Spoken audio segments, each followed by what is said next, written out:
So on episode 5 of WandaVision of WandaVision, it ends up being like another great episode. So on this episode, we find out a lot more information. In the beginning of the episode, you start seeing that she can't control her kids. The kids are crying, and she can't, kind of hinting to us that she can't really control what, create. She can control that something that's already created, and she just kind of control. But if she creates it and brings it to life, she can't create. She can't control it. And when we saw that with the stork, when she was creating the room for her twins, she put the stork on the wall. It was just a drawing, a painting on the wall. And it wasn't until she had the contractions that really made that stork come to life, come real. When she was having those contractions, she couldn't control her power. That's why you saw everything. It was like a Matilda scene. Then she finally gave birth to her twins. Before, she was having those contractions, and Monica Rambeau was delivering. So she couldn't control the stork because she created that. And she can't control the twins, just like she can't control Vision, because with Vision is different. He's an AI, not a human. Can't bring any bad from the death, but Vision is not human. He's a robot. If she can make a painting become real, stopping her from making Vision turn real. I think that when she saw Vision in the end of episode 4, and she saw him dead, reminding her that Vision's actually the real Vision is dead, and this Vision is just a vision. Then we get Agnes coming in there, and she's like, when she tries to pick up the kids, and Vision's kind of like, oh no, let's just not pick them up. It catches Agnes off guard. She's like, what the fuck's going on? Do you want me to start from... What happened between episode 4 and episode 5? Because Agnes never acted like this before. And now she's around Wanda when Wanda's doing all these crazy shit. I don't know, maybe it's kind of showing us that Wanda's just doesn't care of hiding anymore. That could be a clue. Then she sprays him with lavender. Well, the thing is, she said it's lavender. What if it wasn't? What if it's like a spell to age him? Because it was she put that lavender so it could calm them down. What if the lavender is what we used to control the twins? In this episode, Vision really starts to ask some questions. I think in the scene where he's at work, he gets everybody those computers. Noah's like, oh, thank you for getting these computers. So I believe that Vision is doing things and we're not seeing what he's doing until probably toward the very end. We're probably kind of see Vision side of everything, what he was doing when he wasn't there. And then we find out that Vision has the ability to awaken not just Noah, but we see him doing it to the laptop. The thing is when he does it to the computer, the computer just turns off. So what was it? Was it they're trying to make it look like, oh, it was just a joke? Because Noah clearly was like, what? It's just a joke. Then Vision kind of goes, bah, awakens him. Then we get Noah kind of freaking out for his brother and his sick father. And then he tells Vision oh, you gotta stop her. You gotta stop her. You would assume Wanda is the one he's talking about. But what if it's not Wanda? He never said Wanda. He said her. I'm thinking it's either Agnes or Dottie. Can't forget when they said that when Agnes was saying that Dottie holds the key. Everybody sees Dottie as this head person. They try to make it come off as oh, it's just a little book club for the wives. I believe it's more than that. And then later on when she repeats, it's for the children. And everybody in the crowd is it's for the children. If they're all hypnotized. Then they lose Sparky, their dog, that Agnes kind of brought in. She probably gave him the dog. It's a coincidence that she just showed up with a dog house. It's like she wanted these kids to get attached to the dog and take it away from them so they can be sad and possibly want to age up again. I feel like she wants the kids to age up so they can get to a certain age, so they can be like in pure form. So Mephisto, if it's him, can absorb these kids, their souls. And when Sparky died, everything was going good, and just as about the kids were about to age themselves because they didn't want to deal with the sadness, Wanda steps in and is like, don't do it. Don't do it. Then we get that line when the kid's like, you can fix anything, Mom. Why can't you fix death?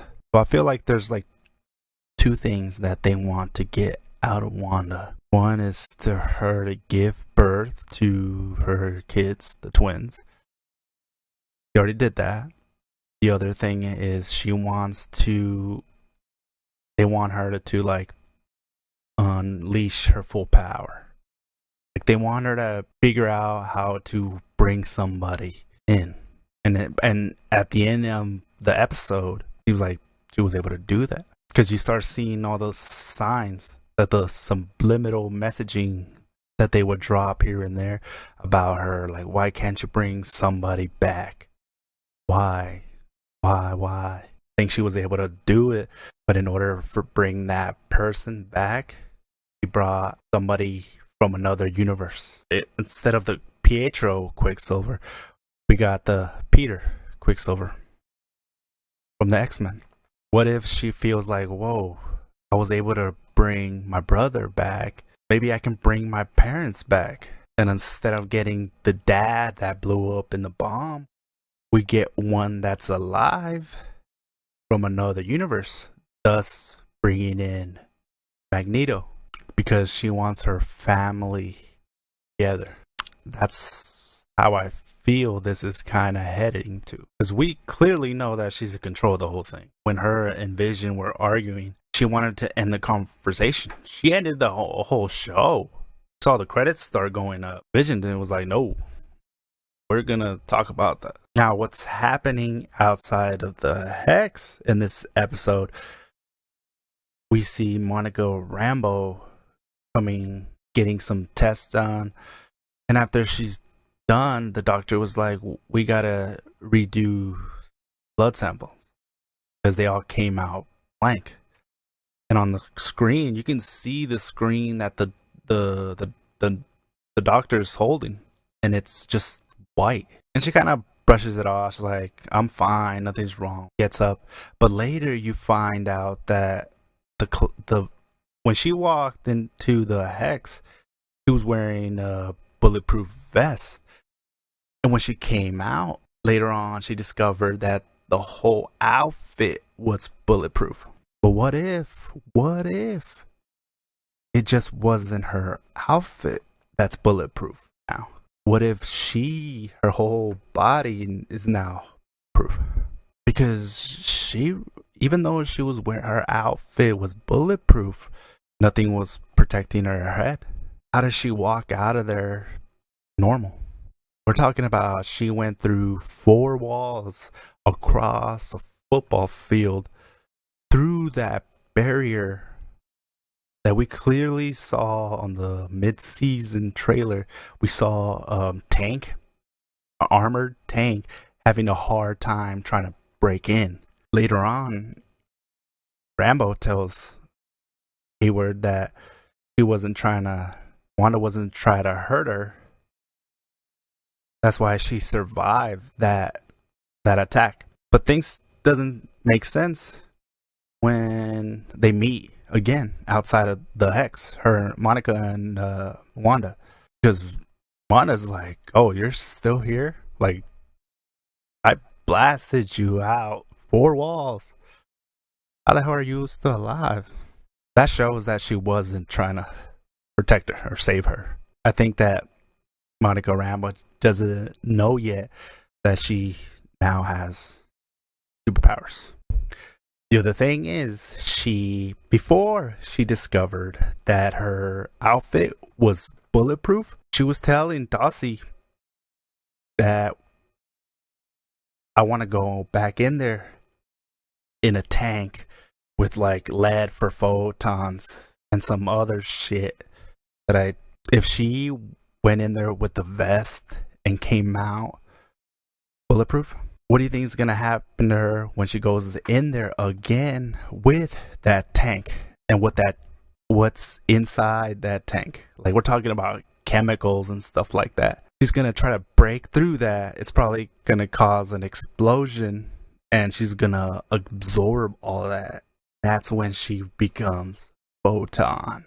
There's also a part where she's like, I know an aerospace engineer that might be up for the challenge. I think he's talking about Reed Richardson, Mr. Fantastic. There's a lot of engineers, but when someone says aerospace engineer, first one comes to mind is Reed Richardson. And we also know that that Foggy now has the Fantastic Four to play with. This could be like a way to get them in there. Who's gonna text him? Let's not forget that she just got snapped back 3 weeks ago. So what if she did text him and doesn't know that Reed Richardson is missing?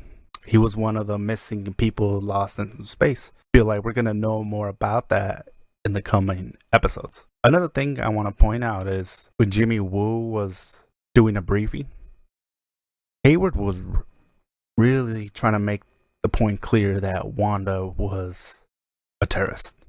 Like, you really saw the bad side of Hayward. And when they're all done, and Jimmy Woo goes up next to Dossie, and he tells her, like, I'm not the type to talk about other people, blah, blah, blah. Dossie was like, oh, don't worry, I'll do it for you. Hayward's a dick. But right before she says dick, it cuts over to Hayward saying terrorists. At first, I thought they were like, well, yeah, they didn't want her to say dick. But when you think about what she was saying, and then the first word that Hayward said, terrorist, sounds like she's saying Hayward's a terrorist. Maybe that's kind of, they're pointing at something there. He's working for Hydra. He has a part in this. Hayward, he ain't no nice guy. I honestly don't know what's gonna be revealed in the next coming episodes, but you all heard my theories, but man, I love this show. This show is fantastic. I love it. Let me know what you guys think down in the comments. Please subscribe and like if you enjoy this content, and I'll catch you guys later.